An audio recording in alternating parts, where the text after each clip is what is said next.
नमस्कार, माझं नाव विजय कलमकर. मी कुर्ला टू वेंगुर्ला चित्रपटाचा दिग्दर्शक आहे आणि ॲज टायटल सेज की कुर्ला टू वेंगुर्ला. सो आपल्याकडे सगळ्यांकडे हा प्रश्न आहे खूप जास्त विस्थापनाचा. म्हणजे प्रत्येकाला शहराचं आकर्षण आहे, त्यामुळे गावं ओस पडत चालली आहेत. आपल्या मूळ जागींपासून लोक स्थलांतरित होत आहेत आणि प्रगतीची काहीतरी एक वेगळी डेफिनेशन प्रत्येकाच्या डोक्यामध्ये तयार झालेली आहे. So what is progress actually means. So प्रयत्न केला आहे. विषय सिरियस आणि विषय अतिशय महत्त्वाचा असला तरीसुद्धा चित्रपट अत्यंत हसत खेळत धमाल करत एंटरटेन करत प्रेझेंट होतो.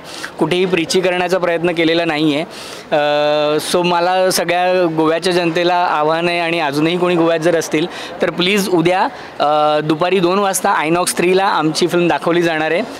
प्लीज या, एन्जॉय करा. 19 सप्टेंबरला ऑल महाराष्ट्रभर तो पूर्ण समर्पित करतो आहे आम्ही. हा चित्रपट आम्ही प्रदर्शित करत नाही आहे, कारण हा चित्रपट थोडासा लोकचळवळीतून लोकांच्या माध्यमातून तयार झाला आहे.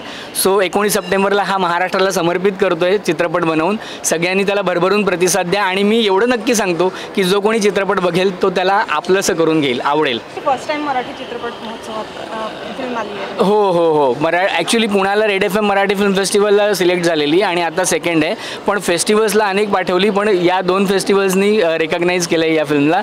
आणि गोवा मराठी फिल्म फेस्टिवलला तर पहिल्यांदाच माझ्या फिल्मचं स्क्रीनिंग होतं आहे, त्यामुळे I am really excited. So या चित्रपट महोत्सवाबद्दल काय सांगू? मला सगळ्यात पहिलं तर मराठी फिल्म्ससाठी असं काहीतरी स्पेशल कोणीतरी ऑर्गनाईज करत आहे ही खूपच क्रेडिबल गोष्ट वाटते. कारण आत्ता तुम्ही म्हणाल तर बॉलिवूड आणि साऊथ इंडिया सिनेमाचं इतकं क्रेज झालेलं आहे की लोकांना म्हणजे खऱ्या अर्थानं मला असं वाटतं की जेव्हा आपण साऊथ इंडियन सिनेमांना इतकं प्रेज करतो तेव्हा आपल्याला हे लक्षात आलं पाहिजे की प्रादेशिक सिनेमाची, रिजनल सिनेमाची एक ताकद असते. दुर्दैवाने मराठी सिनेमा जो प्रादेशिक सिनेमा आहे त्याची ताकद अजून लोकांना कळलेली नाही आहे.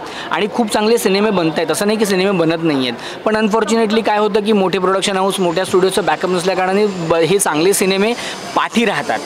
पण जेव्हा अशा पद्धतीचे फेस्टिवल्स ऑर्गनाईज होतात तेव्हा त्या सिनेमांना प्लॅटफॉर्म मिळतं, लोकांपर्यंत हा सिनेमा पोहोचतो. त्यामुळे गोवा मराठी फिल्म फेस्टिवल हे अत्यंत क्रेडिबल पाऊल आहे, आणि अशा पद्धतीचं पाऊल उचललं पाहिजे अनेक संघटनांनी, जेणेकरून या क्रेडिबल चांगल्या मराठी फिल्म्सना रीच मिळेल, लोकांपर्यंत पोहोचता येईल. So very nice initiative. Thank you so much.